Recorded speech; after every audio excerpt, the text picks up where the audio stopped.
Hey everyone, welcome back to my channel. It's Luna Noir. I think I'm coming down with another cold, so I'm sorry if the quality of my voice isn't that good. Um, I'm sorry, I got tongue tied. Today I'm gonna, well, not just today, but like maybe for the next couple of days. Um, I'm sorry, I'm still trying to work out the whole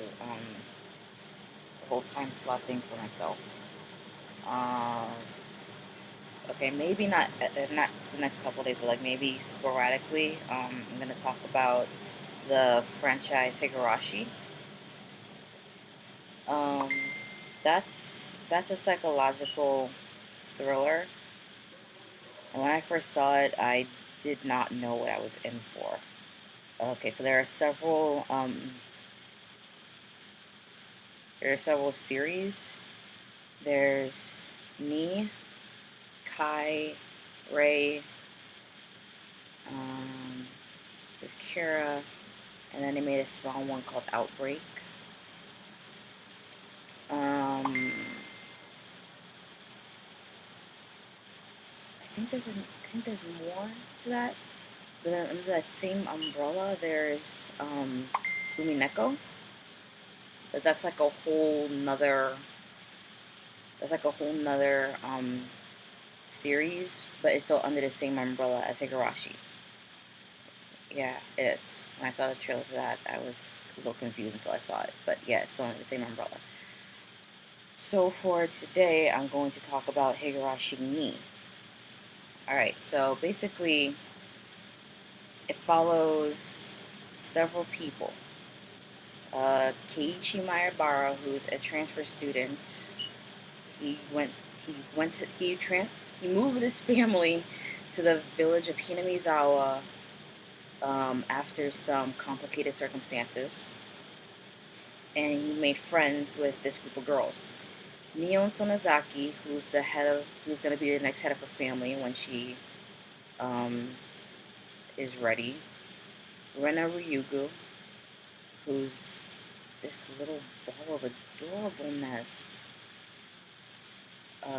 There's Satoko Hojo, who I think is a tomboy because she just loves setting traps, and she's like a real prankster because she loves setting traps. And then there's Rika Furude, the only survivor to her house after some unfortunate events. Um, the series follows them, but like Higurashi Ni is split into 3 to 4 different story arcs. I can't remember all of them. The first, like you can tell the different story arcs because they're all titled differently, kinda, and like it's like a certain span of episodes that covers that one topic. The first couple of episodes is about Keiichi and how um, how he's adjusting to his new life in Hinamizawa, and then he runs into this guy named Jiro Tomitake, who I believe in the first episode, Keiichi jokingly mentions one of the murders that is not completely, well, not completely in depth explained, but is mentioned a lot. Um, Basically, what led to that was that Keiichi was down at the village dump with Rena because she likes to go treasure hunting there. Um, and that's when he ran into Tomitake. So jokingly, Keiichi mentioned that maybe Rena's looking for the body she hacked up like a while back or something, which gets mentioned, which kind of gets mentioned again in later episodes. Um, but since people in Himizawa already knew about it, and Tomitake did say that he comes to Himizawa at least once or twice a year to take pictures, he knows about all the consistent deaths that's happened. Um, so after a little bit of time, Keiichi starts getting paranoid about his friends, particularly Mion and Rena, because like it's like they sneak around him and they divulge a lot of information from him. I'm sorry, that's not the right word. They keep information from him. Um, Specifically about the mostly unseen Satoshi, who is Setsuko's older brother. Um, Keiichi starts becoming very suspicious of his friends, even more so um, when Rena starts to freak out, and you could tell the difference because when she's normal, she's all cutesy and everything, but then when she gets upset, her eyes like turn into cat eye slits, and that didn't disturb me as much as all the secrets that were not completely explained. Um, for example, Keiichi stayed home from school because he had a cold, and then he ran into this detective named Oishi, and they talked in this cafe called Angel Mort. Um, Rena and Mio went to visit him at his house, and for some reason they knew about his little discussion with Oishi.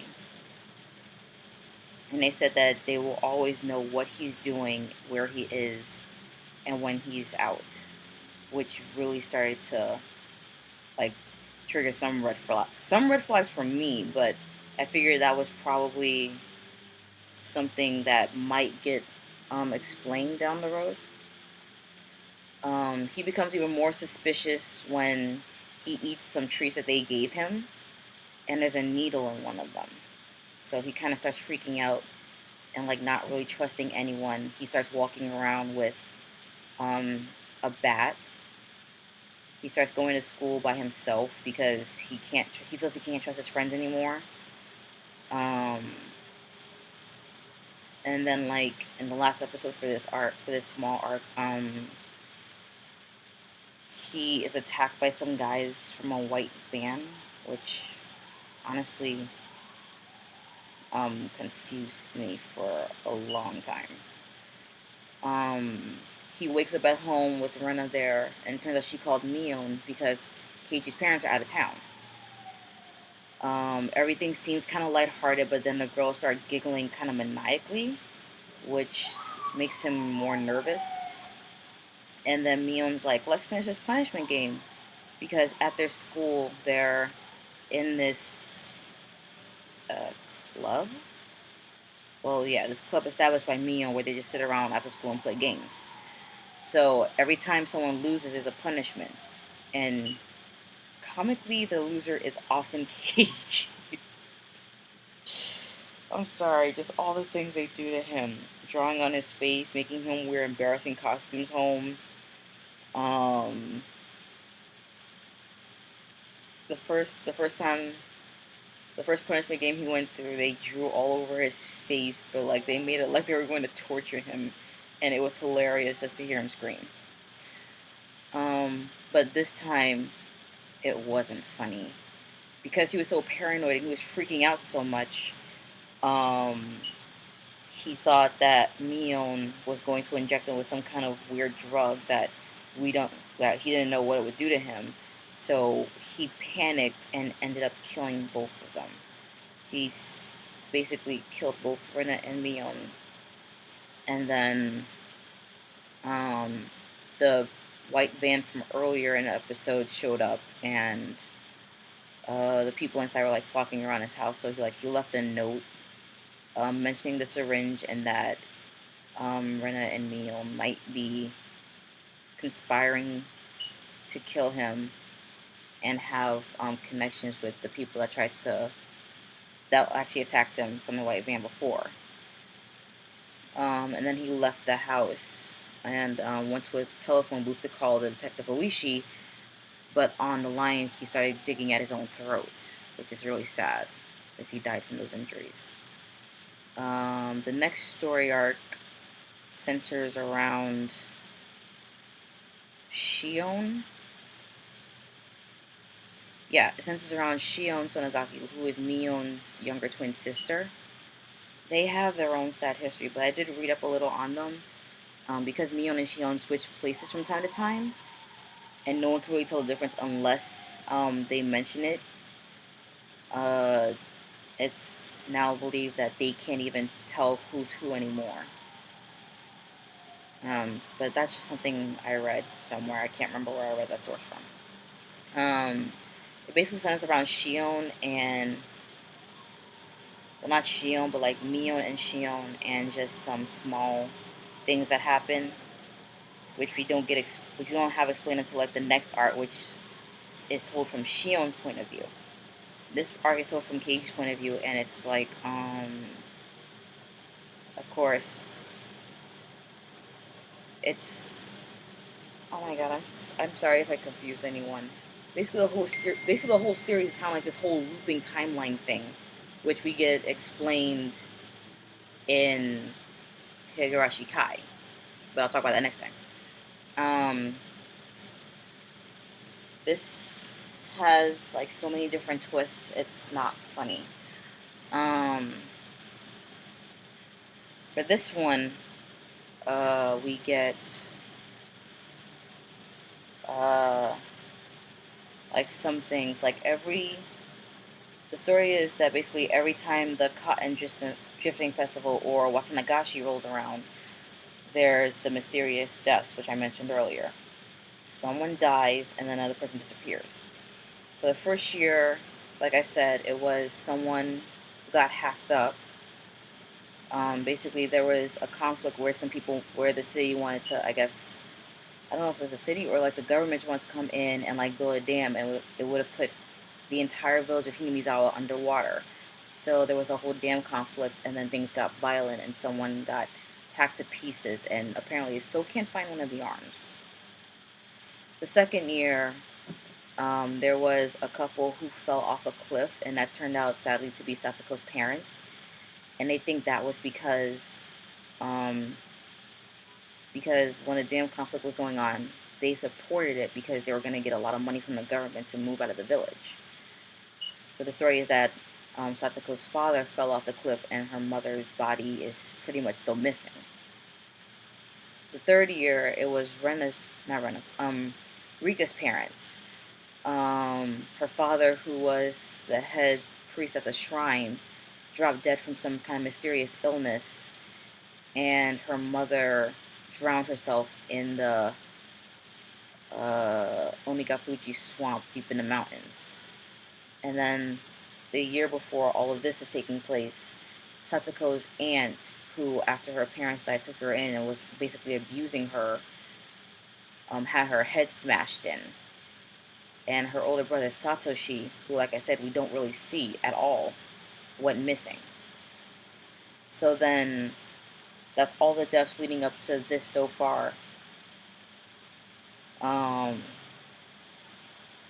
then this year, literally in every timeline instance of Higurashi Ni, the photographer Jiro Tomitake dies by digging at his own throat with his fingernails, just like Keiichi did in the first set of episodes. And this woman named Miss Takano was apparently burned to death in a drum somewhere deep in the mountains.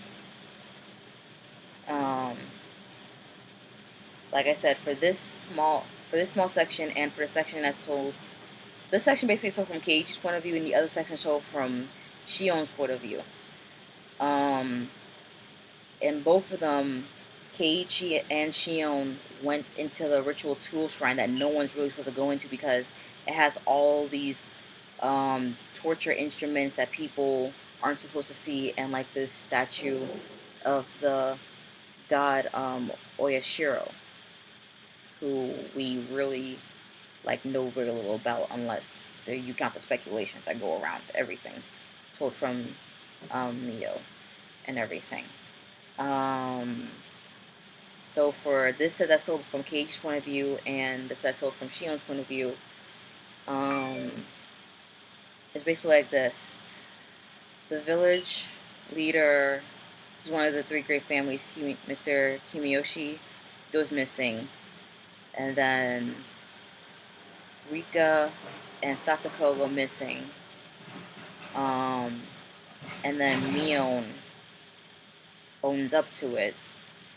And she's about to kill Keiichi while Shion's screaming for her to stop in another room. Basically, the Sonozaki family has this like torture cell somewhere on their grounds, and Shion is locked up in one of the cells while Mion's about to torture Keiichi. But instead, she knocks him out with a stun gun, and they're both recovered. Keiichi is about to move with his family, and Shion shouldn't be out or whatever. But, things always change. So that's the cartoon from Keiichi's point of view. From Shion's point of view, it turns out that she maybe not broke out, but like snuck off campus because her family sent her to live off at a boarding school in a neighboring town. Because when she and her sister were born, she technically would have been killed because apparently twins are seen as a curse to the Sonozaki family. But they don't explain why she's still alive. I don't know. I'm speculating that her parents pleaded with the head of the family, who's Mio and Shion's grandmother, to let Shion live and just sent her away somewhere else. Shion decides to go into town as Mion so that she can get stuff for herself, and she ends up meeting Satoshi, who is, like I said, Satoko's older brother. This is the only time we really see him. She falls in love with him, and then because she didn't know that he was part of the Hojo family, when she finds out, she realizes that the village still hates the Hojo family because Satoko and Satoshi's parents sided with the government and wanted to basically drown the village just to get money, which is not cool at all. Satoshi is like really stressed out because since he and his little sister now live with their aunt and uncle, and their aunt is abusing Satoko, he basically has to keep protecting her, and it's like really stressful for him. So he was on the baseball team, but because he was scared for Satoko, he quit. And he decided to do something about it. So he had asked Mion, or rather, who he thought was Mion, but he was really talking to Shion, take Satoko to the cotton drifting festival, and he basically killed his own aunt. And then, like I said, they said he disappeared, but I'm not so sure about that actually. I don't know if he disappeared or not, but like Satoko still holds on to the faith that he'll come back. He'll just suddenly show up out of the blue and come back, and they can be like a family again.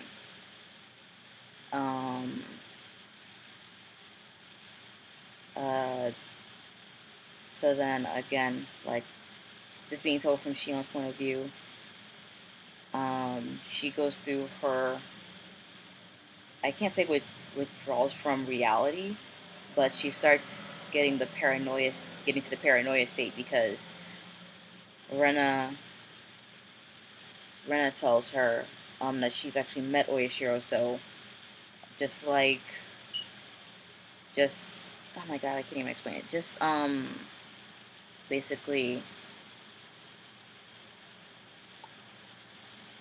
she starts hearing footsteps that aren't hers behind her.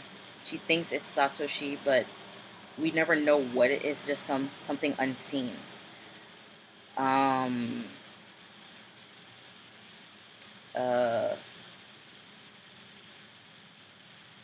So then like I said, she goes through her whole psychological thing. She ends up killing her grandmother and imprisoning her sister Mion, and takes Mion's place while devising this plan to take her revenge for the people who supposedly killed Satoshi. Um, she killed Kimiyoshi, like technically by accident, because I guess she just left him to suffocate because she had him hooked into this thing where he was basically kind of hanging. So I guess she kind of inadvertently killed him, but it was completely intentional after a while because she just completely lost her way. And she claims that there's a demon inside of her, and that's kind of what fueled her actions. Um, she didn't exactly kill Rika. She kind of shot Rika up with this drug. Rika was gonna use that on her, so she kind of did it in self-defense. Um, Rika just simply stabbed herself numerous times in the head, which was not the best way to go, really, at all. Uh, and then she killed Satoko by stabbing her numerous times, which was pretty horrendous. But Shion's been through her fair share of things. I mean, she lost the only guy she loved. Her love with him was basically taboo by her family because he was part of the family that supported the dam project. She had to, um, quote unquote, distinguish herself. And to do that, her family made her rip off 3 of her fingernails, which, in all in all terms of this, was cringeworthy for me to watch because I think I don't think I could ever do that. I would just simply apologize and beg for my life, not not be punished by having to rip my own fingers off. That's where I would draw the line, definitely. Um. So yeah, uh, Shion went through her crazy headspace, and this ended with her dying, and then we get another section where Satoko's uncle came back and she started living with him. But just like her aunt, he was abusive. Like, he beat her, he didn't let her go to school or whatever. And Keiichi, wanting to be the stand in older brother figure for Satoko, tried helping her, especially after she had a really serious mental breakdown. Um, he ended up thinking he killed Satoko's uncle, but in actuality, it turns out that he probably didn't. We don't know because basically, he thinks he did it and he buried the body, but then when it turns out that Satoko's uncle was still probably around, he went to look where he buried the body and it wasn't there at all. So we don't know what happened. Like, that was basically his paranoia coming in. Um, he does his best to try protecting Satoko, but that effort basically fails because at one point, um, he finds Rika's dead body, and he's carrying an axe with him because he wants to deal with Satoko's uncle once and for all and just get out and just like set his fears to rest or whatever. But he drops the axe and it gets covered in Rika's blood, and Satoko finds him like that, and she gets scared of him, so she pushes him off a bridge. He survives, but then like it cuts to like the whole entire village is killed because some kind of volcanic gas leaked into the village, and basically everyone died in their sleep.